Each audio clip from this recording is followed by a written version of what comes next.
Salam. Bugün sizə müasir texnologiyaların ən vaciblərindən biri blockchain haqqında danışmaq istəyirəm. Blockchain tərzi məlumatların xüsusi bloklar şəklində saxlandığı və bir-birinə zəncir kimi bağlandığı sistemdir. Bu texnologiyanın əsas üstünlüyü şəffaflıq və təhlükəsizlikdir. Çünki hər bir məlumat bütün iştirakçılar tərəfindən yoxlanılır və dəyişdirilməsi mümkün olmur. Blockchain yalnız kriptovalutalarda deyil, bankçılıqda, təchizat zəncirlərində, sağlamlıq və hətta dövlət idarəçiliyində istifadə olunur.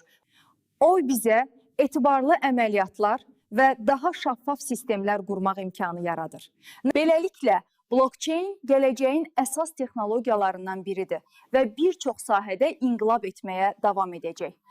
Diqqətiniz üçün təşəkkür edirəm. Yeni videolarda görüşənədək.